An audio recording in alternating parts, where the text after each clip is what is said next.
آپ کے جو لیڈر ہیں عمران خان، ہمارے نہیں پورے ایک پاکستان کی میجورٹی کے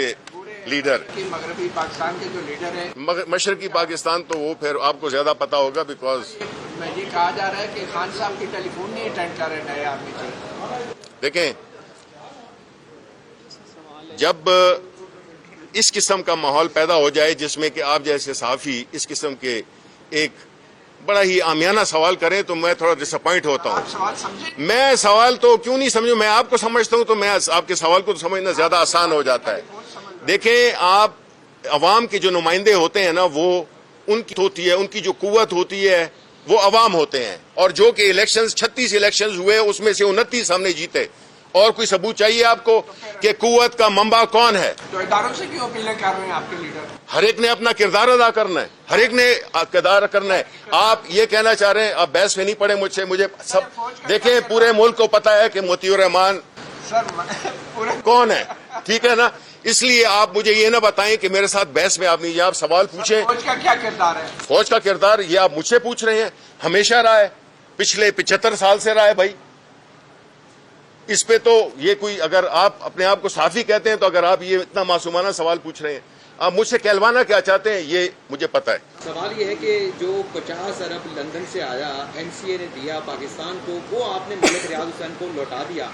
وہ کس کا پیسہ تھا جو پاکستان کے خزانے میں آنا تھا لیکن آپ نے دوسرے ہاتھ سے ملک ریاض کو لوٹا دیا؟ دیکھیں میری بات سنیں، آپ اگر مجھے تکرار کر رہے ہیں تو اس کا میں جواب نہیں دوں گا۔ دیکھیں، بنیادی طور پر سب پاکستانیوں کو، جتنے بھی آپ کے سامنے ساتھی بیٹھے ہوئے کھڑے ہوئے ہیں، آپ پاکستان کے عوام سے جا کے پوچھیں، وہ ان دنوں میں جب کہ کیمرے لے کے جایا کرتے تھے، مائک لے کے جایا کرتے تھے کہ جی ٹماٹر کتنے کا ہو گیا اور بھنڈی کتنی کی ہو گئی ہے، آج وہ کدھر ہے؟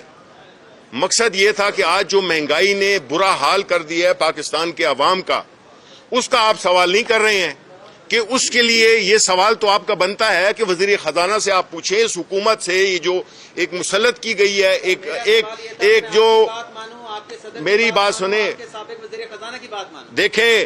بات ایک ہی ہے، آپ وہ بات مانیں جو پاکستان کے عوام کہہ رہے ہیں، آپ چھوڑ دیں باقی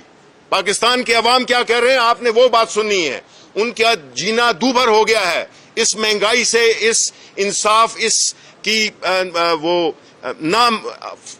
ملنے پہ اور اس قسم کی چیزوں پہ ملک میں ایک قسم کی انارکی ہے۔ آپ تو ڈیفالٹ کی بات کر رہے ہیں، انارکی ہے تقریباً بننے والی۔ یہ صورتحال اگر زیادہ دیر تک رہی، عدالت، ہم بھی عدالت میں آئے ہیں نا، جس کو کوئی بھی اگر سوال پوچھنا چاہتا ہے، کوئی ہم پہ اگر ہم نے کوئی غلطی کی ہے تو آپ عدالت میں آئیں، ہم آئے ہیں نا عدالت میں۔ ہم نے تو پریس کانفرنس صرف نہیں کی ہے، ہم نے تو پاکستان کا جو مقدمہ ہے وہ عدالت عدلیہ میں لائے ہیں ہم۔ تو آپ جو ہے تو جو آپ کے سوالات ہیں کہ جی 400 ملین تھے یا جو بھی تھے، آپ آئیں، حکومت انہی کی ہے،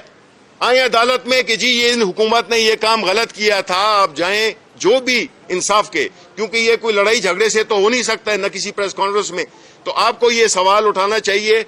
اس پہ کہ آپ کیوں نہیں گئے، یہ جو بیٹھے ہوئے ہیں اس وقت گھسبیٹھی ہے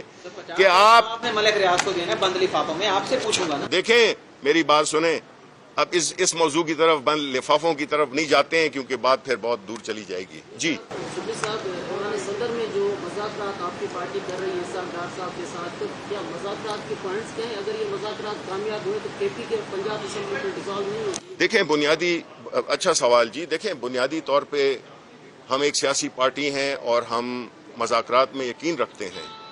لیکن کچھ ایسی چیزیں ہوتی ہیں جو کہ آپ کی بنیاد کو اگر چیلنج کریں، جس میں کہ یہ ہے کہ جو صورتحال اس وقت ہماری پارلیمنٹ میں ہے، جس طرح ہمارے ملک میں ہے، جس طرح کے ایک تذبذب اور ایک ایسی ٹینشن پھیلی ہوئی ہے، اضطراب پھیلا ہوا ہے پورے ملک میں، اور جو حکومتی آئے لوگ بیٹھے ہوئے ہیں وہ عوام کا ٹرسٹ کھو بیٹھے ہیں۔ دیکھیں، حکومتیں ڈکٹیٹرشپ میں اور ڈیموکریسی میں فرق یہ ہوتا ہے کہ جب آپ ڈیموکریسی میں ہوتے ہیں تو آپ کے پاس ایک مورل اتھارٹی ہوتی ہے چیزیں کرنے کی، جو کہ ڈکٹیٹرشپ میں نہیں ہوتی ہیں۔ تو جو مذاکرات بھی ہیں وہ صرف ایک پوائنٹ پہ ہیں، وہ یہ ہیں کہ ملک کو اس بدحالی سے کیسے نکالا جائے جو کہ اس حکومت نے 7 مہینوں میں ملک کا، اکانومی کا، ہر چیز کا، ہر شعبے کا، جتنے بزنس، چاہے ایگریکلچر ہے، انڈسٹری ہے، ہر قسم کی چیز وہ بالکل زوال پذیر ہے۔ تو اس میں سب سے بہتر طریقہ کیا ہوتا ہے کہ آپ عوام کے پاس جاتے ہیں, آپ فریش مینڈیٹ لیتے ہیں. اور یہی پوائنٹ کو سٹریس دینے کے لیے ہم نے یہی کہا تھا کہ اگر آپ الیکشن نہیں کرتے تو ہم اپنی 2 اسمبلیاں توڑ دیں گے, اور ہم اس موقف پہ آج بھی قائم ہیں.